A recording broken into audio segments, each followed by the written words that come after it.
Okay, let's see if, let's see, Jocelyn just came in. How are you, Jocelyn? Getting yourself. I'm doing well, thank you. And Elizabeth is here. Um, uh,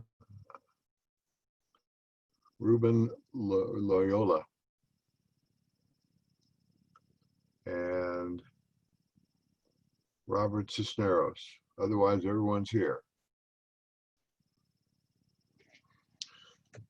Okay, the Here. last time we were together, we spent some time talking about Porter's five forces. And I think we got as far as to go through looking at, does anybody be willing to tell me what those five forces are?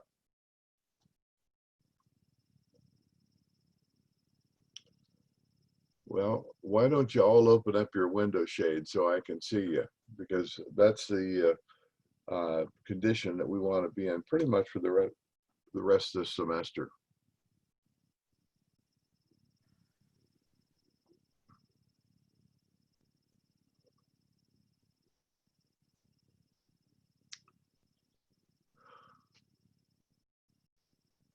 Bunch of good looking kids.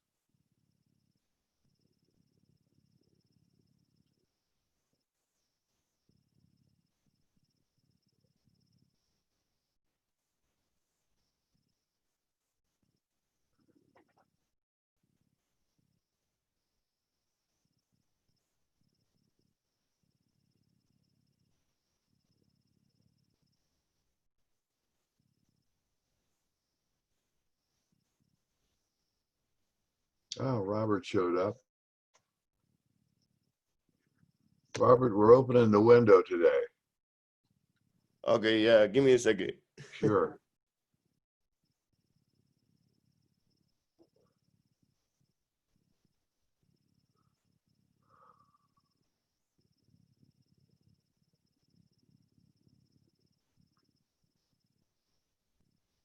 And Cody, were you satisfied after I got through with a couple of the iterations on your request? Cody Weaver? I can't hear you though. Sorry, I forgot to unmute it. You talking about the presentation Yeah. questions that I had? Yeah. Yeah. I was just trying to figure out when it's due because I couldn't find the date. So Well, I was trying to you get on couldn't top of find it. it. I hadn't posted it. And Oh, it is posted now. And I want to make sure okay. everybody has that information. I struggle with everything that goes in Blackboard. And but at least some of the times it gets a little easier, and I'm also getting a little bit more familiar with Zoom. I have figured out how I can put all of the presentations that we've had in the past into YouTube. Now, sometimes at the end of the class together, one or two students stay behind and they want to have a brief discussion, which I enjoy doing. But if I didn't cut off the recording prior to that side conversation, I don't want to put that up because it's a personal conversation and not for general consumption. So we may be short until I can learn the next step, how you can edit those things. You may be short a couple of the recordings, but I'll try and get that up, and that's going to take me most of this afternoon. I know that. So can anyone tell me any of those five forces? Would it Well, be I'm the bargaining power? The bargaining power of which group? Of the buyers? Yeah, that's, And then there's one for suppliers, right? yeah, the two sides of the coin. Yeah. And sometimes you got both of them working on you. And one of the places, Lulu, one of the places is with the airline industry, because there's extreme power of the suppliers when you look at the oil companies, the labor component, and Boeing. Those are very strong suppliers, and they get to dictate a lot to Southwest. On the other hand, the customers, although any one customer is not important in aggregate, they have extreme buyer power because they can always buy down, force you to lower your prices, or the alternative is they can go back and drive their car. And that's, of course, is one of the key markets for Southwest, is to get drivers out of their cars or bus riders off the bus and get them on the airplane. So they have to be responsive. And so by definition, Southwest is in a terrible industry because they got those two things working against them. How about a couple others? See, because there are two others that work together, one against the other. Would it be the threat of new entrants and the threat of substitutes? Yeah, and the threat of new entrants. Surprisingly, the airline industry is very easy to get into. All you got to do is get a plane. And if you don't believe that there are not planes available, of course, there's a substantial portion of the entire fleet is furloughed right now because of COVID and reduced amount of air travel. But if you go up to Mojave, just go up, either go up the 395 and cut across at Kramer Junction and go west until you hit Mojave right at the 14, which goes north as well. You'll find that there are acres and acres of old planes, and they're there to be able to be recycled and put back into the aircraft business or the airline business. It's very easy to get into. And then as far as substitutes, well, right now people are staying at home. And Lulu, what is that fifth force? Would it be the rivalry? Yeah, that's the one that kind of is the most obvious because we constantly have the threat from our competitors. Now, how far did we get on the presentation of those? I know I showed you the first, well, probably the first two. Showed you buyer power and supplier power. Did I show you anything about substitutes or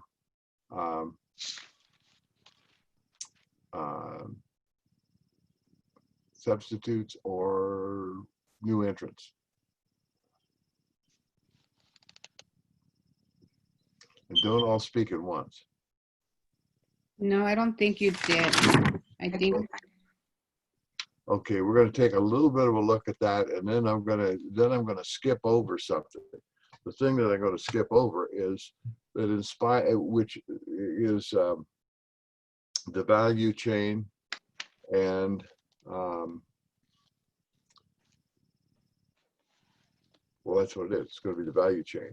And in spite of reading this a dozen times and having a lot of background in it before I began reading the Porter book, I still am not able to explain it completely simply. So I'm going to finesse that and come back to it later on in the semester. So let's take a look at the other two. And these things are important. So I don't want you to sit there mute. I want you to be involved in the conversation. Lulu's earned some substantial points for participation today. And I want everyone else to be able to do that too. There's no limitation on the kind of participation we can have, but you all got to get involved or it will impact your grade.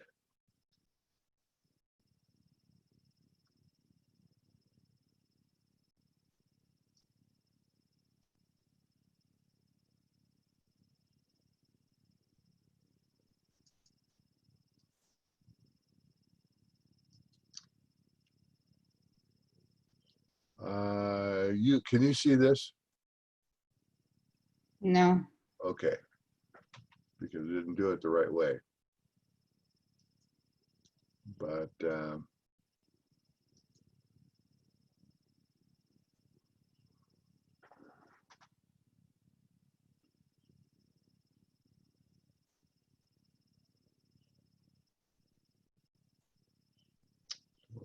could I mess myself up here?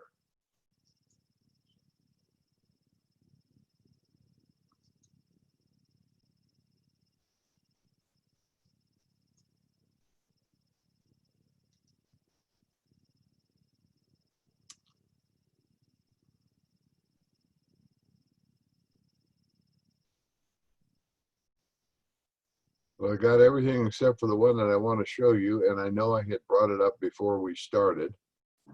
So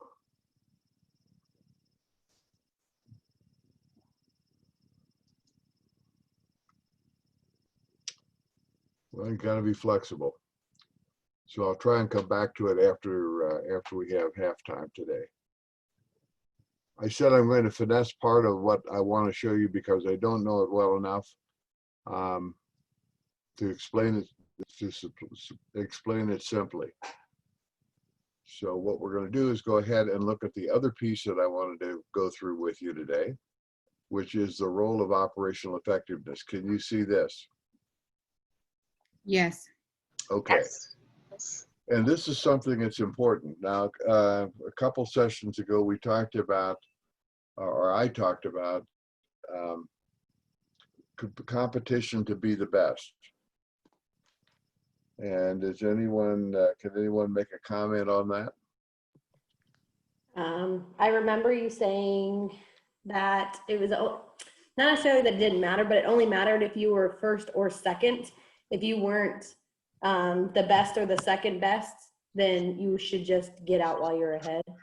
That was Jack Welch's philosophy. Who gave me that contribution? Cody. Cody Sturm, huh? Yes. Okay, so that was what Jack Welch says, that he wanted to be number one or number two. And Porter, what was Porter's response to that? Do you recall that? That we have to be unique, right? That you have to be unique. Correct. And who was that speaking? Lulu?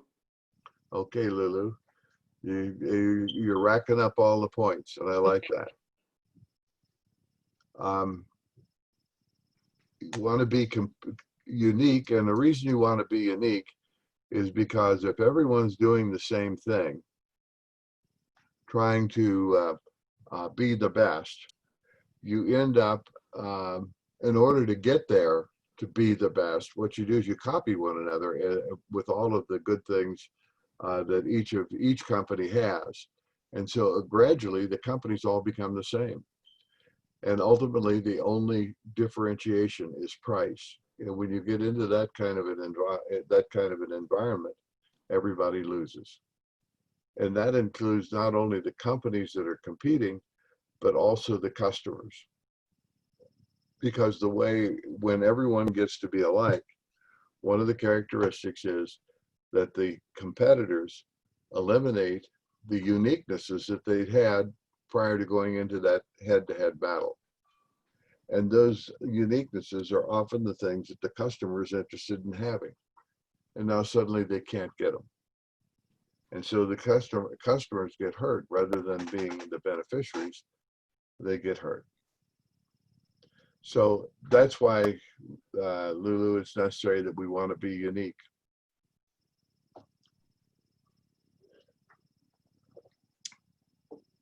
But one of the things that everyone has to do is we all have to be operationally effective. So let's talk about it. It's going to take us about 20 minutes to talk about this, or for me to talk about it. Operational effectiveness is performing the same or similar activities better than your competitors. So this sounds a lot like competing to be the best. And what this does is it does lead to superior quality and lower cost. And every company, including all the companies that you're running, have to become operationally effective. And there's 3 tools that we use in this. And the first of them is best practices. And you have a way that you can buy best practices for your game. Are you aware of that? Yes. Okay. And effectively, I think what you're doing with that would be hiring a consultant to come in and bring in ideas from other companies, not even necessarily in the footwear industry, who have a way of doing things very well. And then what you attempt to do is to match or improve upon those, which, as I said, may be relative to the footwear industry or could be other industries where people are doing things real well. Second piece of that is benchmarking. And you notice I got a cobbler at his bench doing work on shoes, how appropriate. And here what you do is you determine the rate of performance of a competitor, and this would be now in your own industry, and seek to match or improve upon it. Now, a lot of what you're going to be able to do in the game is not going to relate to manufacturing improvements, but it will relate to marketing approaches, the marketing mix that you use. Now, can somebody tell me what makes up the marketing mix? I know we got some marketeers in here.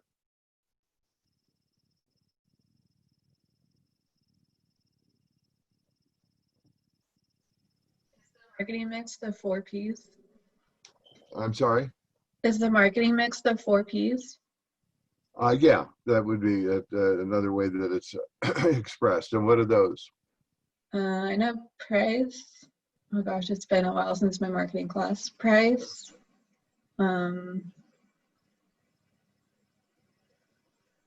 It begins with a P.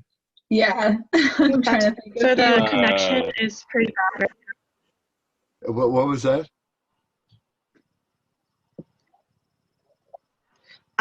My connection, I don't know if anyone else's, but it's really blurry. Like I can't hear you at all. You can't hear me. Is that correct? I could hear you. I can hear you. Okay, I'm gonna stop here for just a second to see y'all. Let's see. Okay, it's better now. It was just Okay. that like minute. Okay. Who gave me the 4 Ps? Amanda. Okay, Amanda.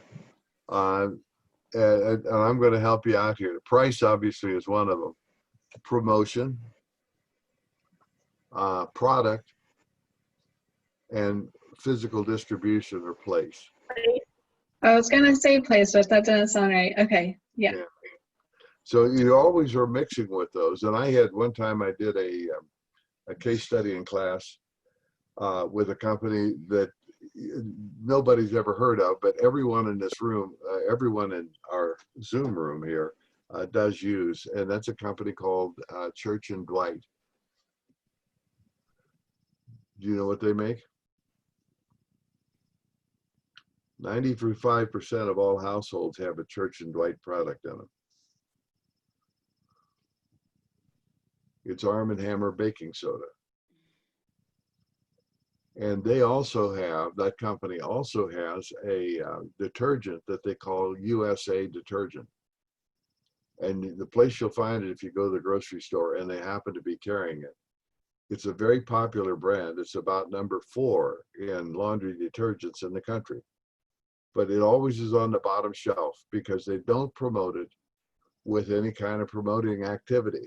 They promote it by reducing their price. So they've taken all of the promotion budget out of the 4 Ps and instead have put it into lowering the price, attempting to sell on the basis of a cheaper price. So you can do all kinds of mix and match with the 4 Ps.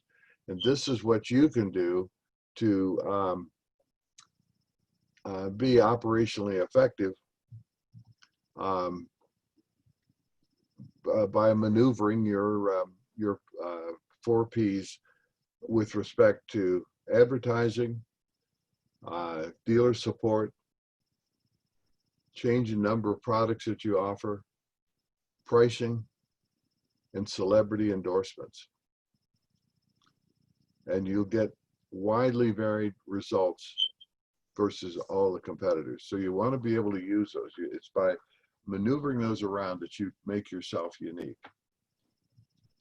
The third thing in operational effectiveness is outsourcing. And this is trying to outsource to common super efficient suppliers. Now today, if you buy a white box computer, it probably has exactly the same power supply, the same motherboard, the same software, and probably the same chips as any other white box computer. Now, you know when I say white box, what I mean? Apple. No, that's the Apple. It would be the opposite of Apple. A Apple is computer? its own. It's got its own uniqueness. But what would be the other way? And who was that said that about Apple? Cody Stern. Cody. Okay. What would be the opposite of that? I guess Windows. Well, Windows. Windows is in 95% of all of the personal computers. The remainder of them either have Linux. I guess that's probably the other 4 of the other 5%.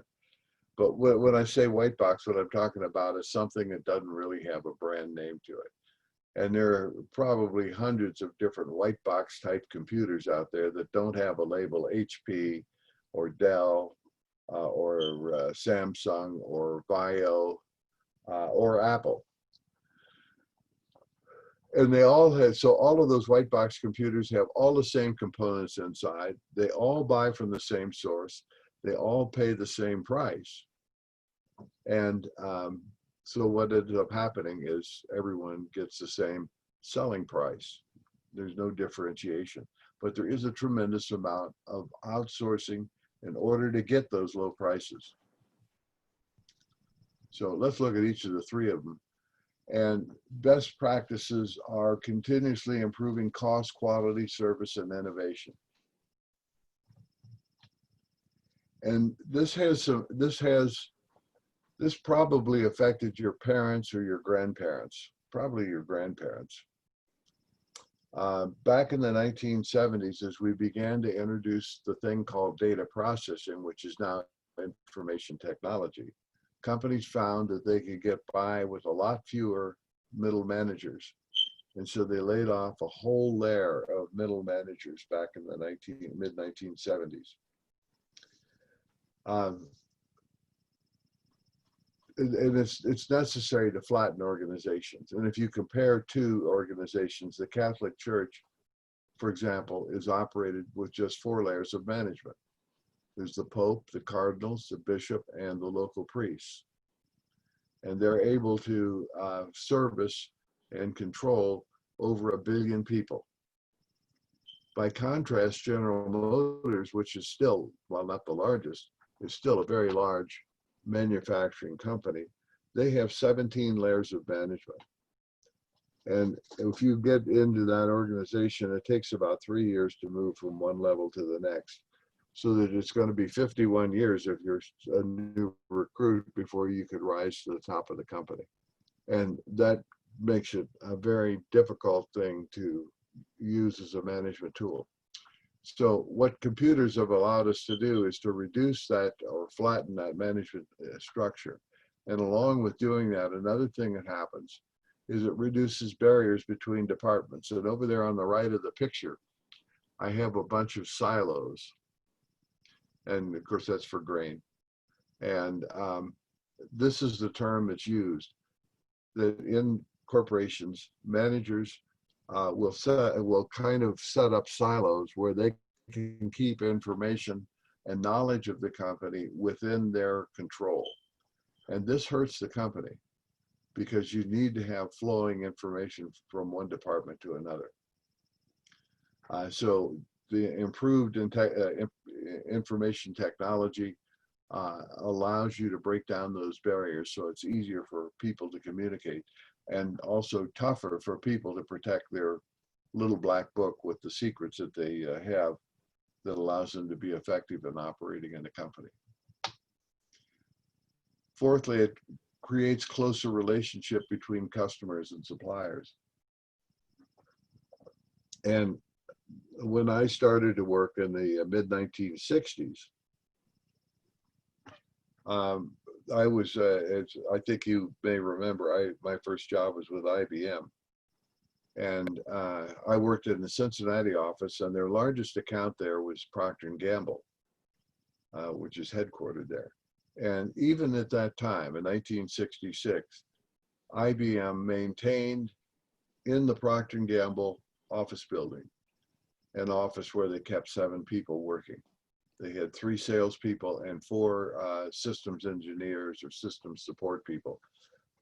And they used that closeness to be able to dig into more places where Procter & Gamble could use their products, or where they could service the customers more directly and with fewer interruptions or fewer barriers. And this is now being done in more and more companies, sometimes with the supplier actually locating their factory on the same cement pad as their customer in order to keep those relationships really close. They will sometimes put one of their personnel, the supplier will put one of their people in a customer's location. Again, doing the same thing, finding new opportunities for selling product, finding new opportunities to service the customer better. And the customer, in turn, may put one of their people in the supplier's location, doing just the opposite, looking for ways to get improved service, exploring new avenues or opportunities where the 2 companies can work together. So best practices allows us to do that. And then the last thing, which you can't see because of the closed captioning on the bottom, says intelligent use of information of IT. And that really is what drives all 4 of the other characteristics. Now, in benchmarking, what you try and do is determine where you can improve, find an organization that's exceptional in that area, and then study this company and adopt their best practices. When we deal with outsourcing, what do you all think of when we say outsourcing? What do you think is going on there? When you buy stuff from other countries like China, Okay. is And, or, who- or like I think it is like, oh, go ahead. or when you have other countries do the work for you. Okay, and who's made that contribution? Laura? Okay, Laura. And then somebody else had something that they were going to say. I think it's more like outsourcing is like looking for better deals outside of your own like close network. I don't think it has to be like out of the country so much, but a lot of times it is because labor is cheaper out in places like China, like whoever spoke before me mentioned. So, And who is this speaking? Cody Weaver. Okay, Cody Weaver. And what you say is true, that it is looking to find cheaper, more efficient, and probably better, more capable outside suppliers. It may or may not involve going overseas. And we did export a lot of jobs and a lot of purchases to other countries and because the manufacturing costs are cheaper in China. But you know, China is actually exporting jobs at the same time because their labor costs have gone up as their economy has become more and more, has become stronger. So a lot of their manufacturing is outsourced to places like Thailand, Vietnam, India, and other places who now have a lower cost labor with a very capable workforce. So, you know, it just keeps on moving from one place to the next. One of the benefits, of course, is everybody's living standards improve. But what we're finding in the US is, first, it was tough to set up good overseas connections to buy components from overseas because of language barriers, because of lack of understanding of how the American customer was going to use that product. Now, in the late 1970s, I was working with a company in downtown LA they made hand tools. And, you know, one of the things they had was a pipe wrench. and they were sourcing that from China. And that was just in the beginning of our relationship with China. And when the product came in, it looked just fine and it looked like it would work well. But when they tried to put some torque on that unit with the pipe wrench, the mechanism broke. And it wasn't because China doesn't know how to make a good product. It's just that there was poor communication on what the exact specifications were for the American buyer. And that's pretty well worked its way out now so that you get really good quality on a consistent basis.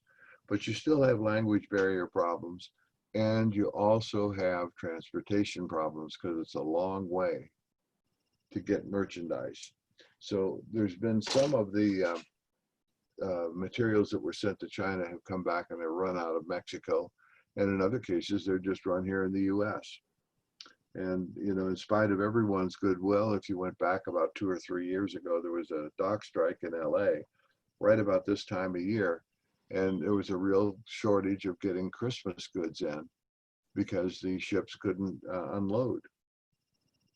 So it is important that we outsource to bring down our costs, but at the same time, the process that's going on now is called not offshoring, but onshoring. Bring that material back to the US and manufacture it here. Now, Michael Porter also points out, though, and you know, Michael Porter will tell you, you got to be operationally effective, but this isn't strategy.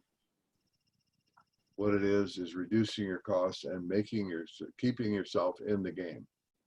He says that outsourcing can end up leading to the loss of core competency. Now, does anyone know what core competency is? And the fact I got the red asterisk there indicates that I've not explained that to you. But a core competency is something that the company does better than anyone else. And there's also a thing called well, I can't think of the name now. It's another type of competency, and I'll get that. It'll come back to me. But the core competency is important because if you lose that core competency, you lose your competitive edge. Xerox. The other word that I was looking for is distinctive competency. Xerox had a distinctive competency. They were very good at making photocopiers for large industrial applications, but they allowed their distinctive competency to get out.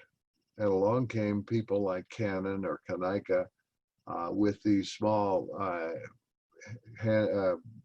personal office copiers and just ate their lunch and absolutely killed Xerox.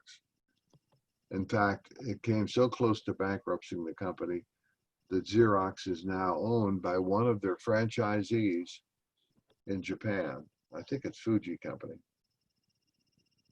So you want to make sure you protect your core competencies from and this all is involved in the loss of intellectual property and its importance for the success of any company.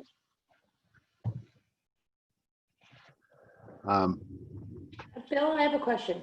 Yes, thank you. So is distinctive competency just another word for core competency? No, it's distinctive, and nobody else has got this one. You know, this we have the exclusive on it, and that's that. You know, this is the secret of making Coca-Cola that they keep in that locked safe someplace. Oh, okay, so really the difference is other people can have your core competency, but you just do it better than them. Yeah, you do it better than them, and it's something you want to protect. Okay. So, and who's that? It was again. Huh? It was Cody. Okay, good. Cody, what you're doing is you're actually thinking when you ask those kind of questions. And that's what you will be paid for the rest of your life. So keep on thinking about how those things work. Now, to show you, Cody, what happened with this core competency, Dell is essentially an assembler of computers, but they have some proprietary technology. And Asus, who's a Taiwanese company, came to him and said to Dell, look, we could make your chips for you and save you about 20% on the cost of the chips. And so Dell embraced that idea, and they gave them the technology, in effect, to make those chips. And it worked out well. And Dell got two advantages out of it. They got a cheaper product that was good. And they also were able to free up their cash that they had invested in chip making equipment and in facilities to house that chip making equipment. Well, Asus then came back to them and said, hey, look, why don't we take the motherboard for you and stuff the chips in there? And there's machinery that's used to insert the chips that you use in the computer into this panel that does all the transfer of the electrical impulses. And so Dell said, well, that would sound good. So they allowed them to do that. And again, they were able to reduce their costs for motherboards by about 20% and free up a lot of cash that was tied up in manufacturing equipment and facilities. And then Asus came back and said, well, why don't we put this in the case for you? I mean, we're doing these other things. We could do that and save you some substantial costs there as well. And that sounded good to Dell. And so they did that. And then they came back and said, well, why don't we do the packaging for you too? We could just send over the complete finished product, and all you'd have to do is put a label on it and you're flying. And they went along with that. And then Asus came back one more time, but they didn't stop at Dell. What they did is they went to Best Buy and they offered the Asus computer, which really had all the technology that they acquired from Dell. So that's the danger, that you can lose that. You can lose that uniqueness that you have if you're not careful. Ask you a question. Yes. So then the Dell and the Asus would essentially be the same computer, just with two different names? Just about. I'm sure that Asus put a couple twists in there, but there really isn't anything in today's world in that field that's totally unique. They sure look a lot alike, except one of them says Asus. And who asked that question? Gina. Huh? Gina. Gina, okay, good. Gina Magwell. Mm-hmm. Yeah. Who I know to call Gina, like with a G instead of Gianna with the J. Correct. Yes. Okay. So operational effectiveness is not strategy. What it is trying to reduce costs. It focuses on improvement, but the long-term effect, and this is the problem with Jack Welch and his be number one or number two, the longer term effect is everyone ends up with exactly the same results. The consumers and suppliers benefit, but the company that does all the work to try and squeeze money or squeeze cost out of their product does not benefit. So operational effectiveness is competition to be the best, but your job, and when we talk about strategic advantage, what we want to be looking at is not how much market share we have or how we're perceived in the marketplaces, who's goodest, gooder, or goodest, but how do we make money?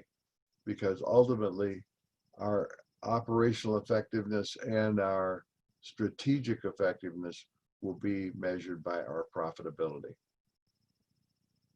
So strategy is about maximizing returns, and the way you do that is by being different.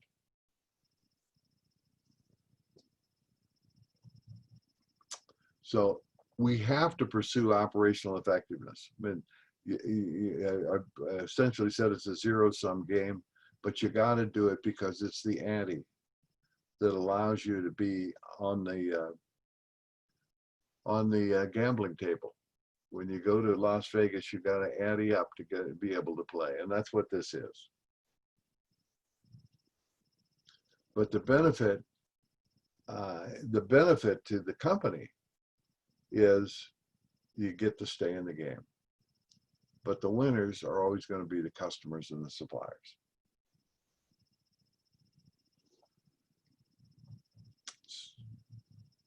Now, strategy is different because operational effectiveness is doing the same thing, but doing it more effectively. But strategy is about, and this is right out of Porter, doing different things or doing the same things a different way to be unique. Now, does anybody know who Wee Willie Keeler is? Do you have any baseball historians? Well, I use this, and I always ask that question if anybody knows who Wee Willie Keeler is. So he and Michael Porter have some things in common. Strategy is about being different. You create a different valuable position involving either different sets of activity, by doing different sets of activities, either serving a few needs of many customers, broad needs of a few customers, or broad needs of many customers in a narrow market. Now, Wee Willie Keeler was a banjo hitter back in the late 1800s. And when I asked that question one time in a class I was doing out at in Palm Springs, one of the students said, "I know who he is." It was a young lady, and she said, "My stepson was or is his great-grandson." He was a 400 hitter back in the 1800s. And they asked him why he was so successful in hitting. And he said, "Because I hit them where they ain't." And that's what Michael Porter says. You want to get where they ain't so that you can be effective and not have to work so hard going up head to head with the competitors. Now, just to finish this off, the CEO really has to focus on his chosen strategy, and many CEOs fail to do this. And why they don't? Because it's easy to lose the will. You set up your strategy and then go about things just the same way you've always done them. And that's not effective leadership. It's too easy to surrender to the siren song of growth for growth's sake. And one of you has an article to present called 7 Ways to Fail Big. Will anyone acknowledge that? I think it's F or G.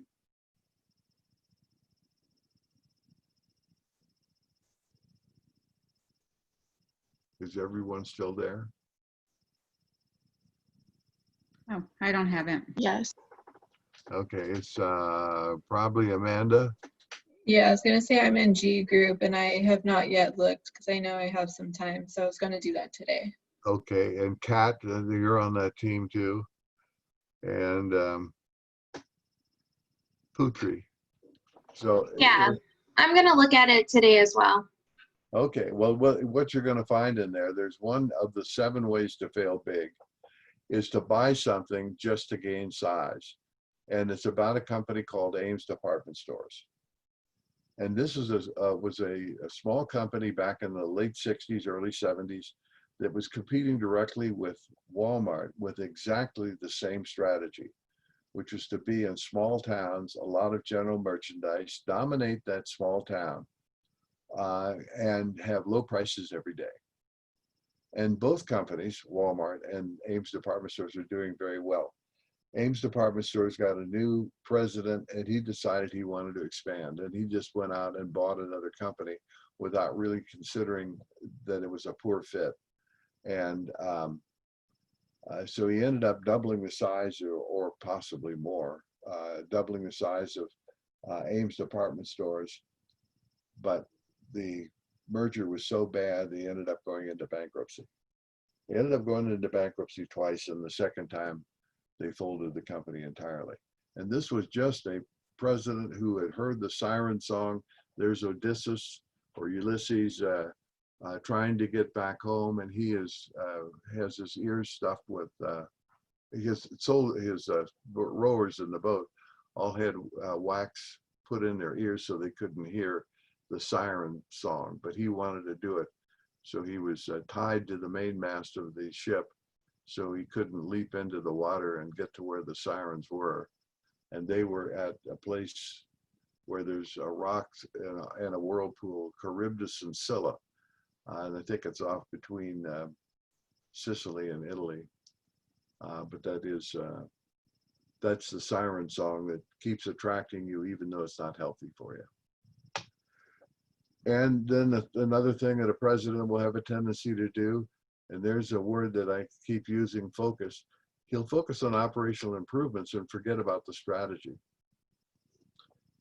And then finally, and this is probably the biggest thing, is that every president wants to pick up every shiny penny that he finds on the ground. And so I think I've got something here that illustrates this. Let's see if we can get it right.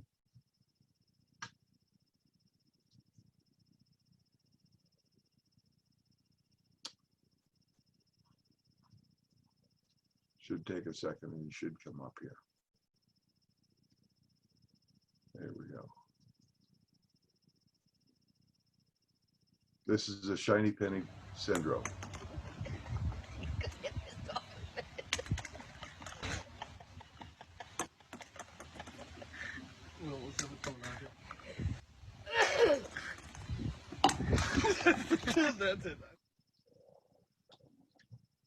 And that's what happens to every president someplace along the way. As he sees a shiny penny on the ground, takes the focus off the ball and ends up hurting the company. So effective strategy involves trade-offs. You can't be all things to all men. There's a toll keeper that anytime you make any kind of a decision in a company, there's going to be a price that has to be paid for that decision. And there will always be unintended consequences for every decision that you make. So effective strategy then does involve trade-offs, and that's going to be the theme for the rest of the day we have today. And your strategy statement will tell people what you do and what you don't do, and that's very important for being successful. You got to stick to the last, and you have to avoid just trying to fill specific needs for customers when it doesn't really promote the strategy for the company. If you do give that kind of service, you'll tend to not be effective with the specific customer that made that demand, and it will damage the company as well. So the trade-offs are important. That little cartoon says, now that I can walk upright, I can't wiggle my ears. So there is a trade-off that takes place even in simple things. And ultimately, remain focused. So I hope each of you are now proceeding on the basis of a strategy that you've selected for the game, and that you keep focused on it and don't allow yourself to be distracted.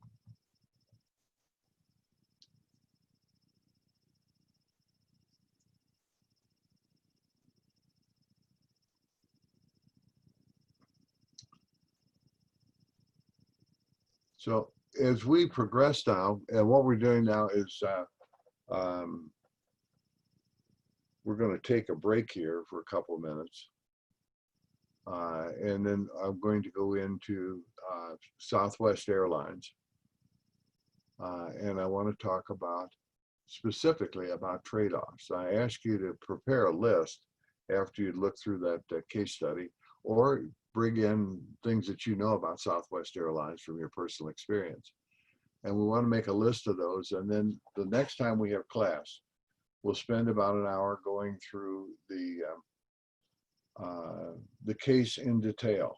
At this point, just looking at the high spots, what are they choosing to do that will make them unique? What trade-offs have they made? So right now it's 26 after 11. Why don't we come back in about 5 minutes, let you take a bathroom break, or I'm going to go get some coffee. Okay?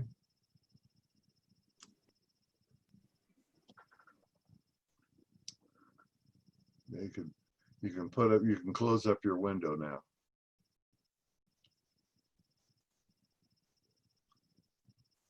And let's see.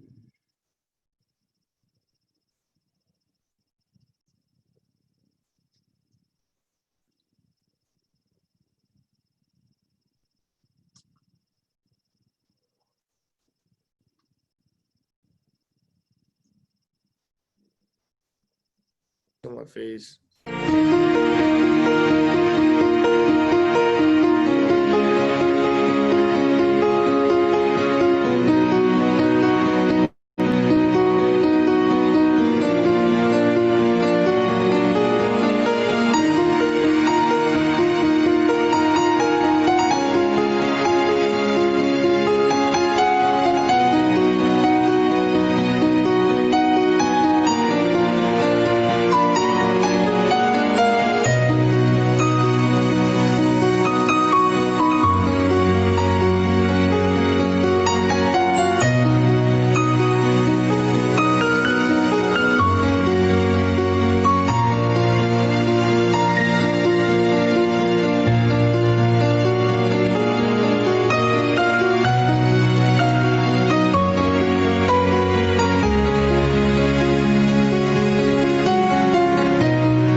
There's some food for thought.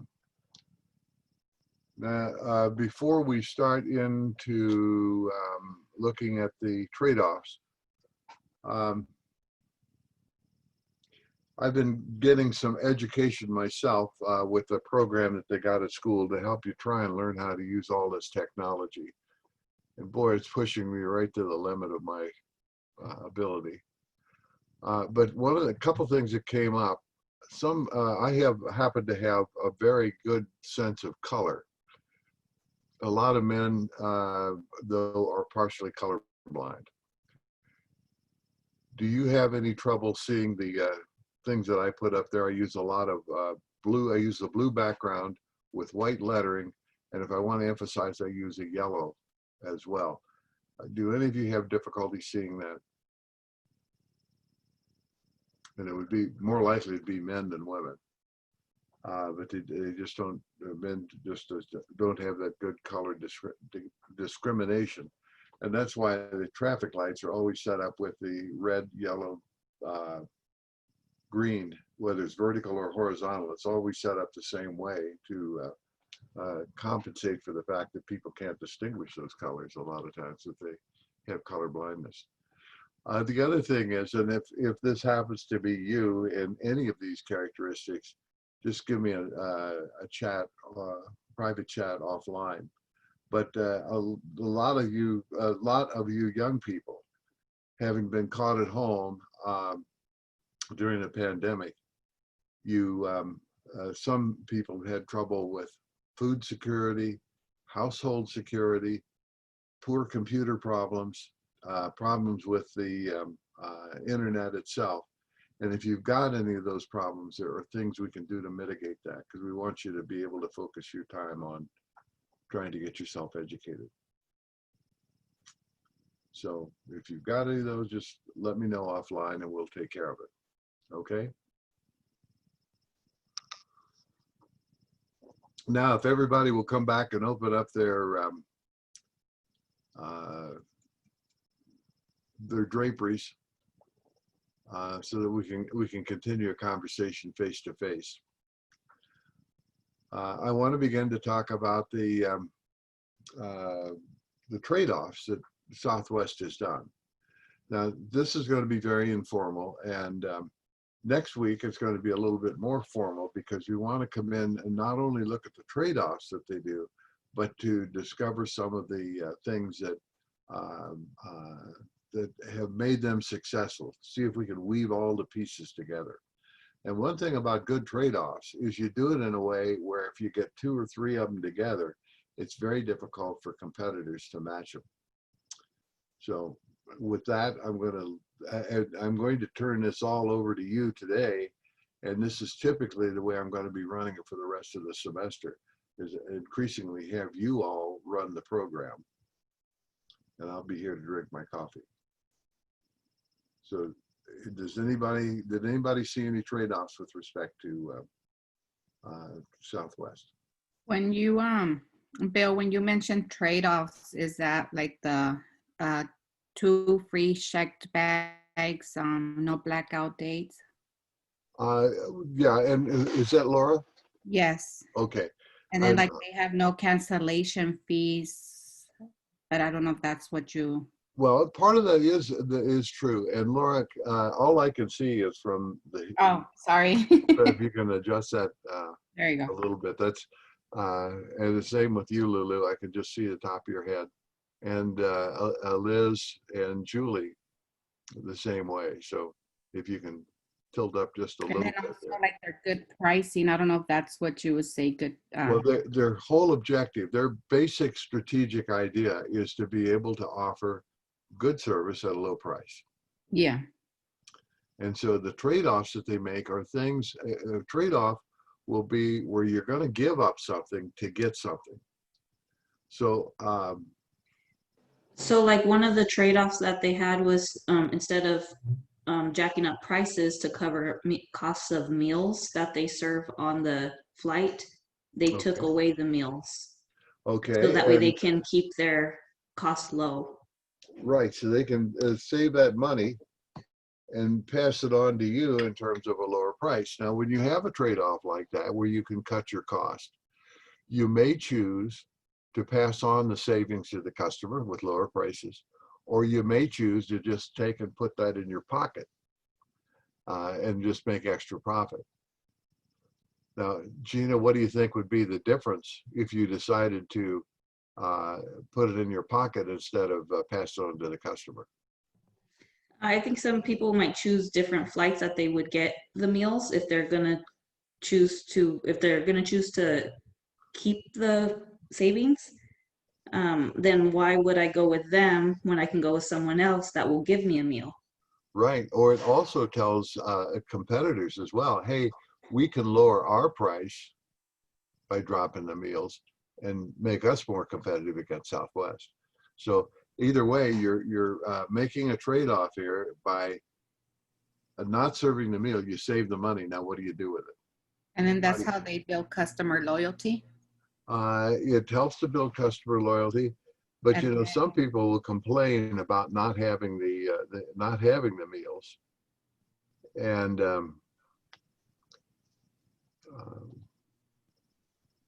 what do you do with them? People that gripe about not getting the meals. Well, I know when I've well, it flown, helps build up a lot of profits. I'm sorry, Laura. And like it's helping them build more profits. Well, it will get them more profits. And Gina, what were you going to add there? I was gonna say that when I've flown, there's been options to still purchase a meal while I fly. Okay. So offering that option. Yeah, and you're better off buying your meal at the McDonald's before you get on the plane and carrying it on with you. Absolutely, but they're offering that at least gives those people that would complain the option to. Okay, and Laura, let's come back to you because we had both of you talking right at the same time.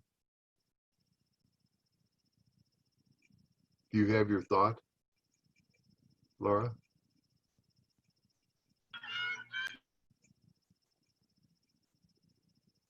Hello? Yeah. Oh, what was that?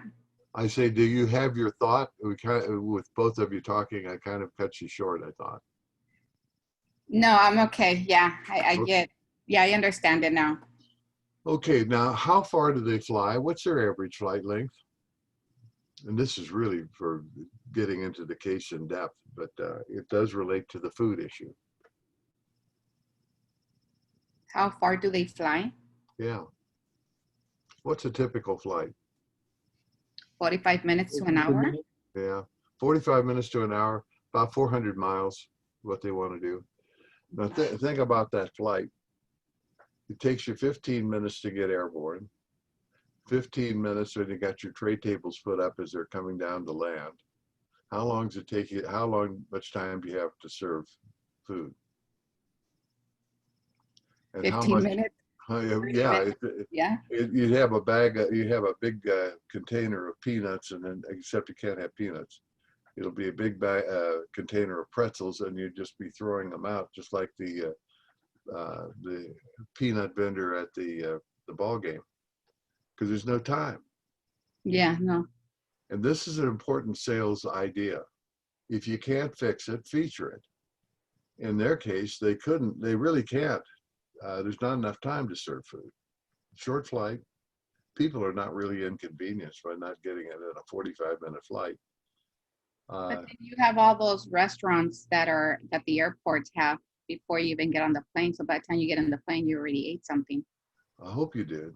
I cut my flights a little bit close sometimes. Oh. There's no time to do that.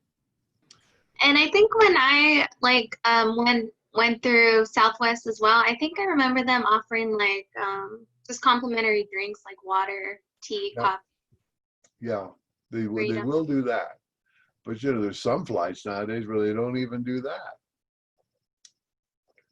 But in selling what you say, as I said, what you do is if you can't fix it, and there's no way they could really accommodate the meals, you feature it. And now they say, we don't have meals, get you on and get you off quick. And you save the money. So they're featuring that characteristic.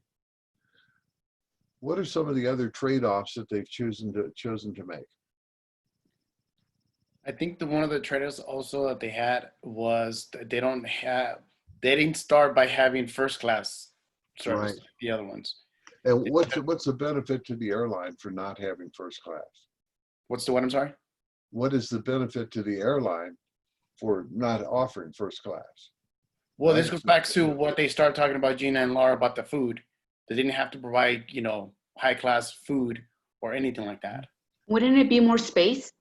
Well, it's that's one of the two, is that you get more floor space to crowd more people in. But what's the other thing that happens with first class people, aside from the fact that they're generally a pain in the ass? But They demand more service, more one-on-one type of service thing. Yes, so that's a second. I now have three. It gives them more floor space to put more people in. It gives them less flight attendants that they need to have on the plane, because they don't have to give as much personalized service and still hit a high service level. And there's a third thing. They also don't have to assign seats. Which means that They get free movies. you might get free movies on it if it's a little longer than a 45-minute flight. But if they don't have the assigned seats, what does this allow them to do? They let the people choose their own seats You could choose your when own there seat. is not a sign. Come first, come serve. What's the benefit?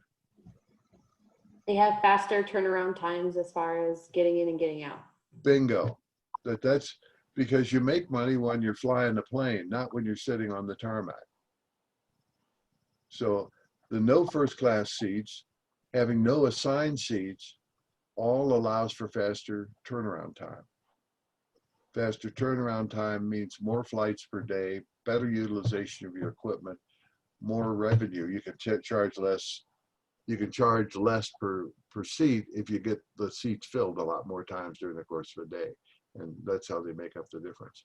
So that choice on how they'll deal with seating is really fundamental to their success. So that's good.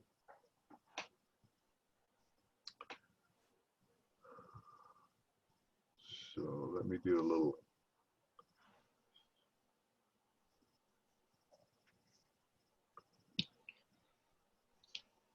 Can you think of anything else that they might be doing that where they've made a choice?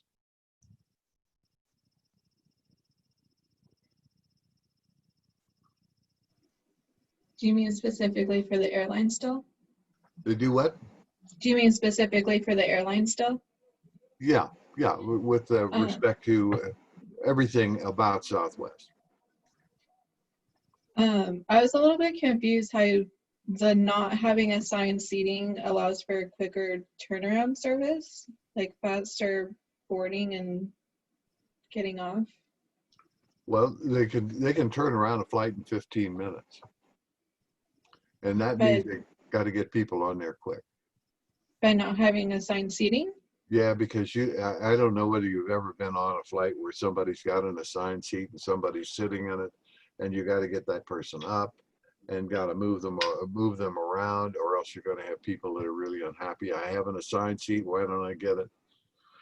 Plus, I've never been on a flight that didn't have like your seat number and everything on there. I didn't know it was a thing to not have that.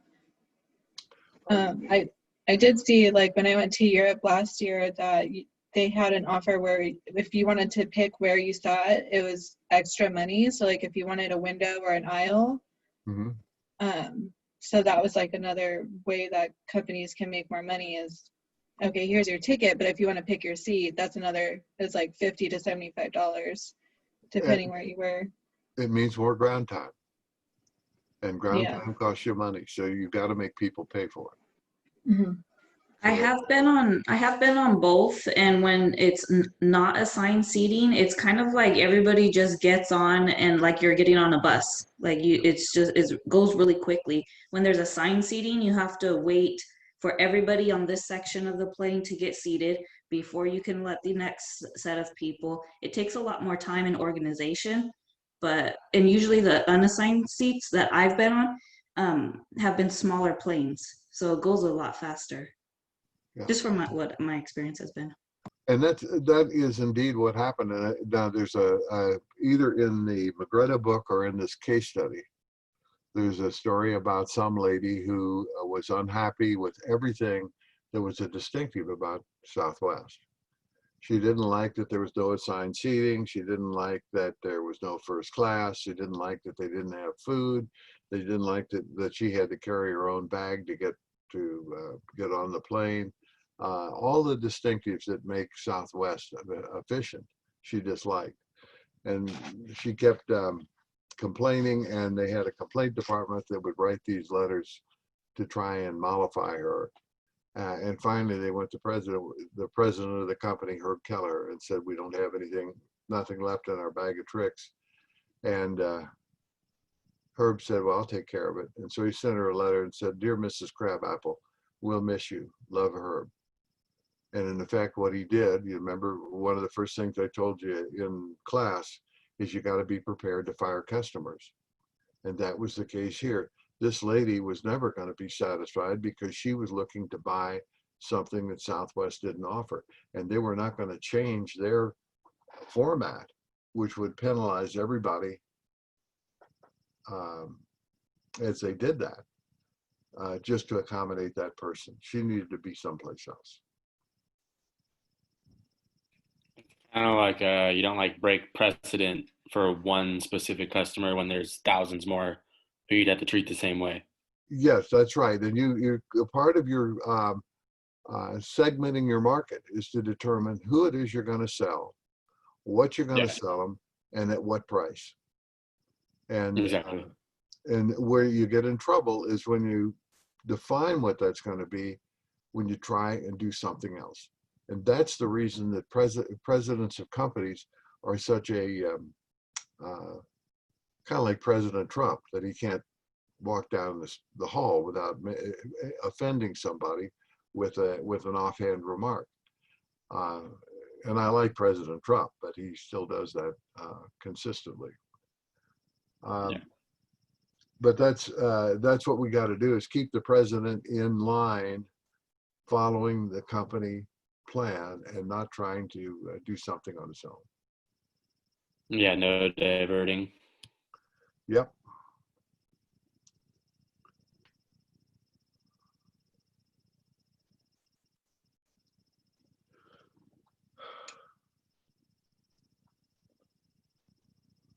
What kind of planes do you use? Is the 737? Mm-hmm. No 737 Maxes, though, do they? They took those all out of service, waiting for the results of the FAA, and they'll probably go back online in the spring. Apparently, what had happened is that they had changed. Boeing got an opportunity to buy an engine that was considerably more fuel efficient. So there's some real savings. But they didn't want to have to go back and reconfigure the whole plane, so they just did a modification on the existing 747 to accommodate this engine, which has a slightly different profile. It hangs down lower on the bottom of the plane. And that changed a lot of the aerodynamics of the plane.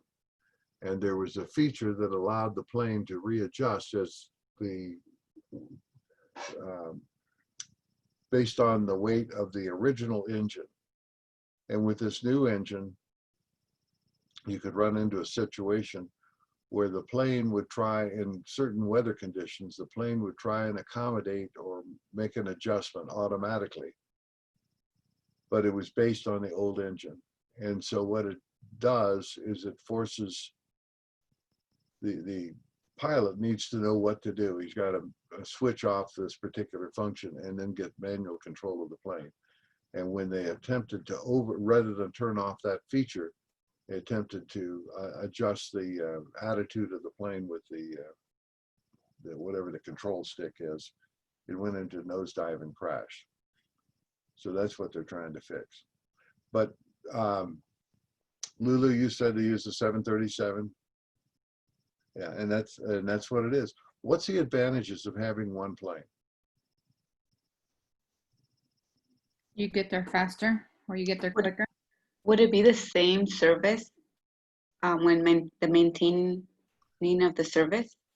Well, yeah, it's going to The be same fuel. it's going to be maintaining the surface in two respects. You can use any crew member to perform the function. I one time was in New York, and I was flying back on one of the big planes, and the pilot and co-pilot had gotten caught in traffic and didn't get to the plane in time. Well, they can't take another pilot and put him in there because he's got to be 747 qualified. Whereas with the Southwest, every pilot, because they only have one plane, is qualified to fly on that plane. If somebody gets sick or for some reason can't make the flight, they can just swap in another pilot. Same with all of the attendants, that everyone knows where the food cart is or where to find the oxygen tank if they need to administer oxygen to somebody. All of the features are the same on all the planes. But Lulu, it also makes a difference in service, in maintenance, because you only have to have one maintenance manual to work with. And so it means you're going to get more flight time. It also means you have smaller commitment to repair parts, because you only need it for one plane. And in fact, if you've flown with them at all and you get in a situation where they have to do some repairs on the plane, they just pull another plane out of their hangar and you're up and flying. So it gives them a lot of advantages there. What's the disadvantage?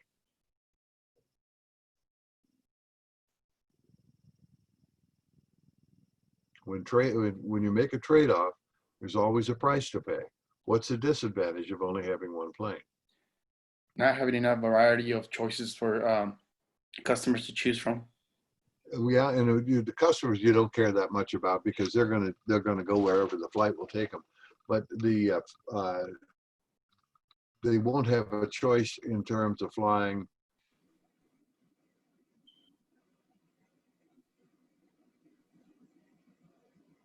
direct from LA to Chicago, because that plane turns into not going to be able to do this cross-country flight.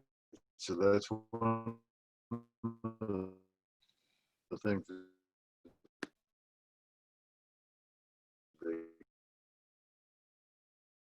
They're also limited on like the amount of passengers that they can take at one time. it means also.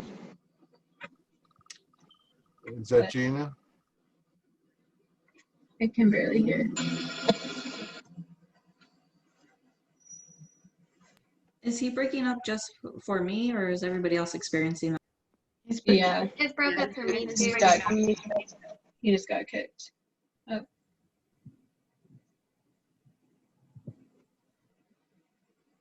We can't hear you, Bill. Sorry, I got bounced off.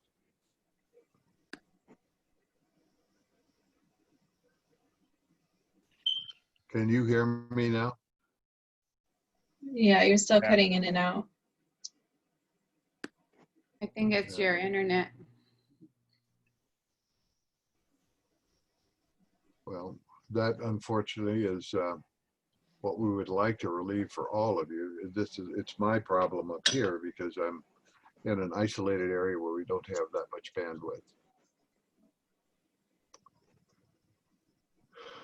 I'd like to say this because all the kids in high school are sitting at home doing their homework today, but I don't think that's where I'm in contention for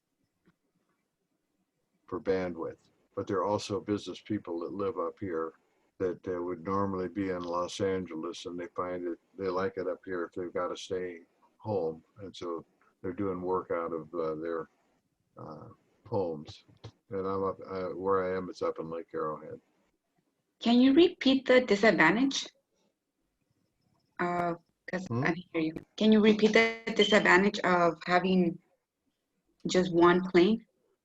The advantages of having one plane is lower maintenance cost, better utilization of the plane, the ability to have a more transferability of people, very predictable operating costs.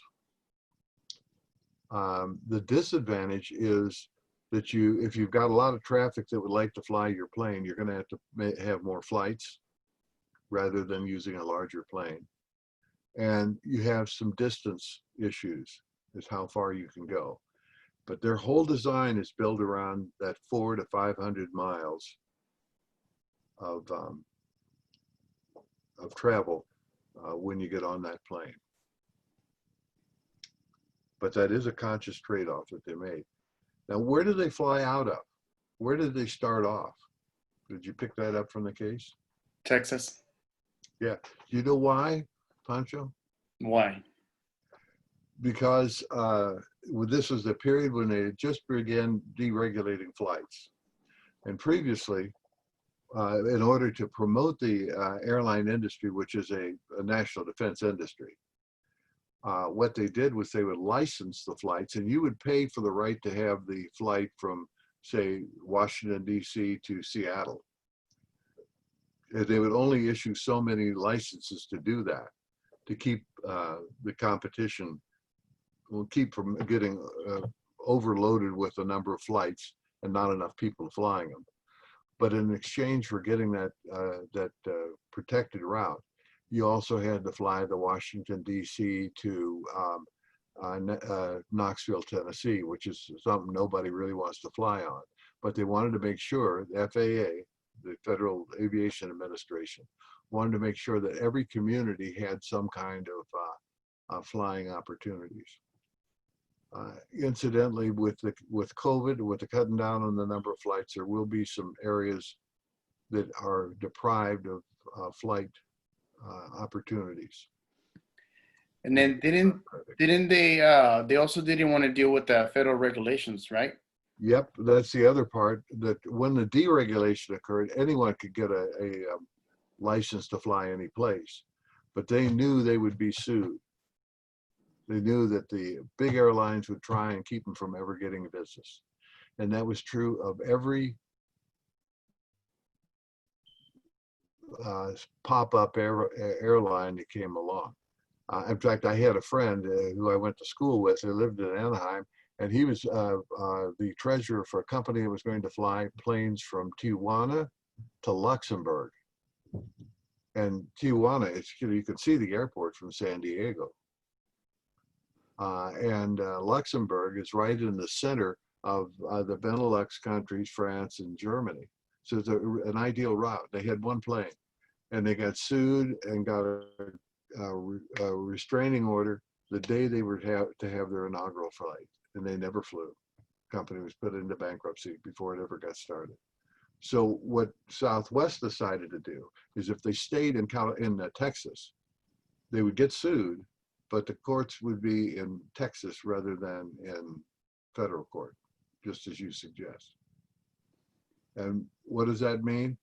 The guys that started the company were lawyers, so they could hang in there and fight those lawsuits. And it took them 5 years before they were able to get up and running. But if you're going to start a business, just be aware, is you're going to be a new entrant into the business, and your competitors are all going to try and gang up and keep you from opening up.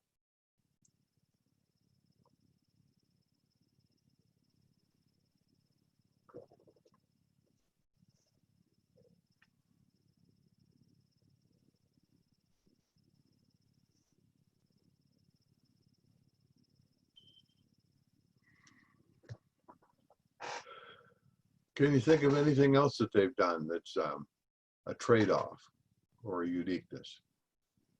Liz, stay with us. I am trying. I saw that yawn. Yawning this whole time, I felt so bad, and then having the camera does not help. But I'm here. I'm just kidding with you. Would it be baggage transfers? This is and was that Lulu again? Yeah. You know what the reason for that is? No. You know, when you say baggage transfers, you're referring to the fact that if you fly in, say if we flew into Chicago from out here, and then picked up a flight in Chicago that went to Pittsburgh, and that was the Southwest flight going from Chicago to Pittsburgh, they wouldn't transfer your bags from the United flight that you got on out here in Los Angeles. You have to pick them up, right? That's what you're referring to, right? Yeah. And the Southwest doesn't cooperate with any of their competitors. What they have for what they call interline transfers for other airlines is if you had that flight on United from here to Chicago and then transferred to American Airlines to fly from Chicago to Pittsburgh, same flight or same destination, the bags would automatically be transferred. And what they would do is to charge American for doing that transfer. So every time there's a transfer, there's money that changes hands between the two airlines. Southwest saves that money. And what do they do with it? Back to the customers with low. Once again, it's a chance to reduce your prices to the customer. But it's an kind of an inconvenience for the passenger. So once again, because you have to schlep your own bag, you got to go down to the carousel, pick up the bag, and carry it to the next flight. And so what they've done is said, hey, what we'll do is, because we're not going to tell you that this is why we're doing it, but we're going to give you free baggage transfer. You can take your bag on. And, you know, this is an advantage vis-a-vis the other airline, the United or the American, where you can drop your bag at the ticket counter. But if, and any day of the week, United or American could say, no baggage cost today. You can take your bag on for free. However, they'll pay a penalty because they still have to handle those baggage transfer fees with their friendly competitors. So this gives Southwest an advantage. They can give you something, the free bag. They get to take it back because they have saved some cost on baggage transfer fees. So everything that Southwest does is that trading off, gaining something, but then having to give up something. And what they try and do is make sure with every time they're giving something up that they get something back in exchange.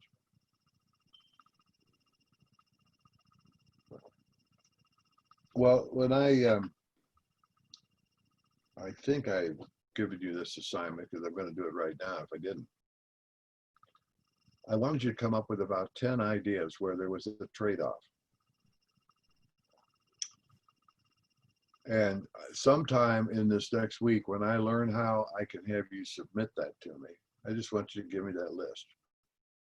So it's up to me. Get your list together, but it's me to figure out how to get it to me via Blackboard.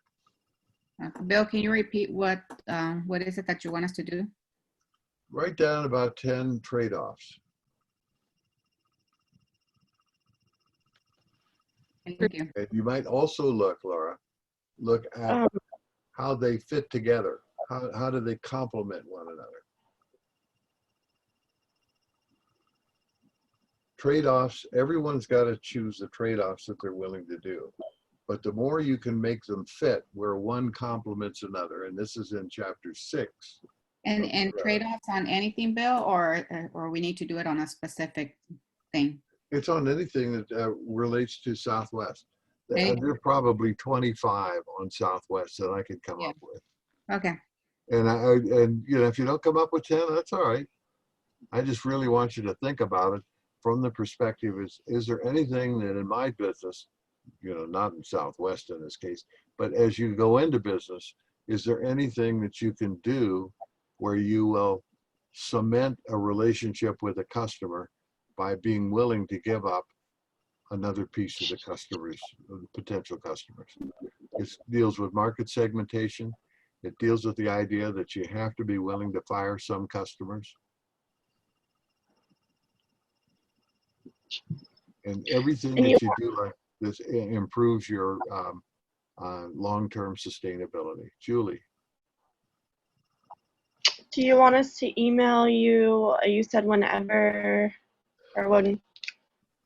If I cannot get you within the next 2 or 3 days, a place to put it into Blackboard, yeah, I'll take the email. Okay. I had somebody call me last night and said, where am I supposed to do this? I said, fine, just send it to my email. I'll take care of it from there. I'll only have to open 100 emails. So just as long as we get it to you before next Saturday? Yeah, but you be kind of looking out for me. And this is really just to stimulate your thinking. Now, next Saturday, when you come in, I really want you to take over the whole 1 full hour of discussing the things that Southwest is choosing to do and what their potential opportunities are and what the potential problems that they're going to be facing. And to give you just kind of an overview, they need to be thinking about, was buying AirTran Air a good idea? There's very little in the case about that, but that was a major acquisition that they made. Should they be considering international flights? What are the pluses and minuses of that? And should they be looking at going into the Northeast and in a big way? The Northeast is plagued with high traffic volumes, very short flights, and crappy weather. So I want you to take some positions on that. I hear they're gonna start flying out of Palm Springs already. Yes, I understood that started 10 days ago. And you know, I don't know how it is for you, but for me, that's as convenient as going to Ontario. Ontario, yeah, because it's only like 30 minutes from where I am at. That's closer. Yeah. Well, for me, it's an hour and 20 minutes versus an hour for Ontario, but it sure is friendly out there at Palm Springs. And it's such a small airport. Yeah, which is nice. Mm-hmm. So, yeah, I flew to Chicago just about a month ago out of Palm Springs. Went to, guess it was Denver. I didn't go to Chicago. I went to Detroit, but went through Salt Lake, and it was very convenient. You could have visited. I work in Rancho Mirage. Oh, you what? I work in Rancho Mirage. Oh, so it is convenient for you. You can Yes, very. take off and fly away. Okay, I'm not going to keep you any longer then, but again, think about, get your list of trade-offs that you've identified and be thinking about and putting down on paper what you would be as your strategic initiatives or strategic direction for Southwest as they move forward from here. Okay, there's no better company to start with.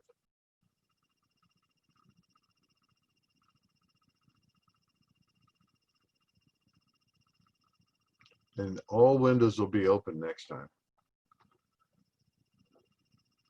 And I do like to see you.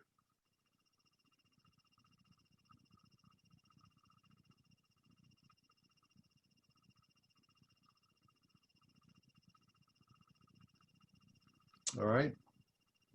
Bill, for next week, for company A, when we do our presentation, is that starting off the class or is it in the middle or the end? Where would you feel most comfortable doing it?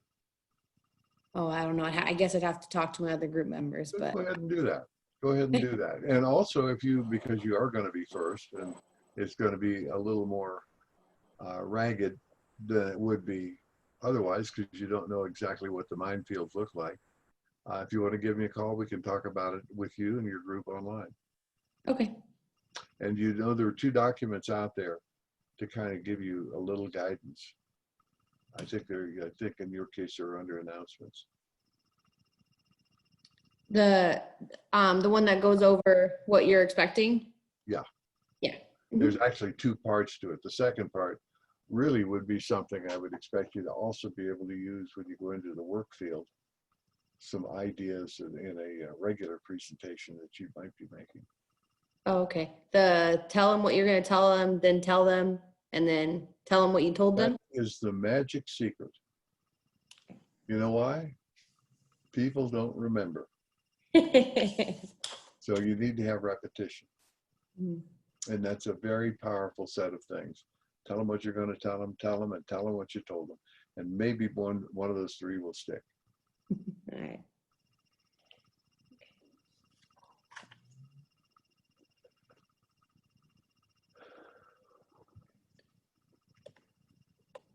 Okay, kids, that's all I got. Hey, Bill, just to double check on some dates. Yeah. So today we have year 12 due, and then year 13 is due on Tuesday, right? I'd have to look up your specific calendar, but that sounds right. Okay. Yeah, there's a couple dates in the calendar that are right close together. Yeah, okay. And if you are stuck, if you're stuck on something and you can't figure out why it's not working the way you expect, just give me a call. Okay. And I'm available 24 hours a day. Okay, sounds good. All right.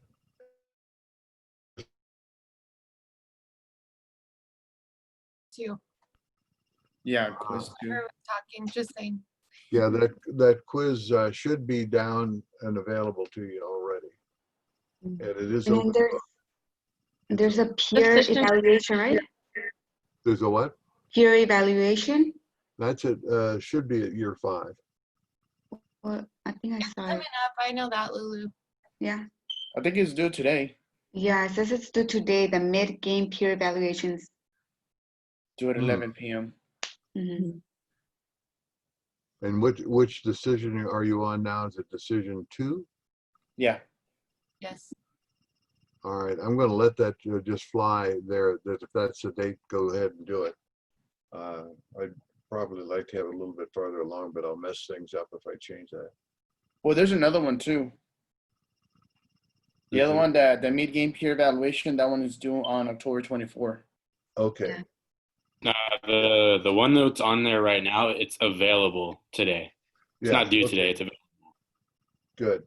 Yeah, that's what it is. So it's the same one then? Yeah. It That's the became actual- available today. Yeah, And it's it's telling you due it's like- available and then it's due on the 24th.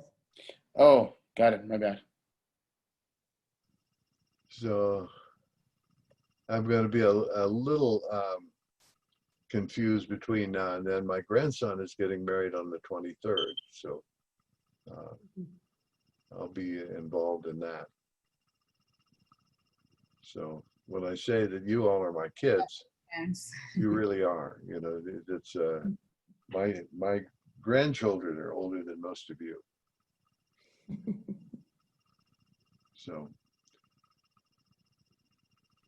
Well, have a good- congratulations on your grandson. Yeah, you know what he's doing? He graduated from Concordia, and since he was a little boy, he wanted to be a fireman, and he got a job up in Chico. So he's already up there, and he has not had to go out on the fire lines because he's in the city working with the community there. But he is obviously doing very well, and was very fortunate to get that job.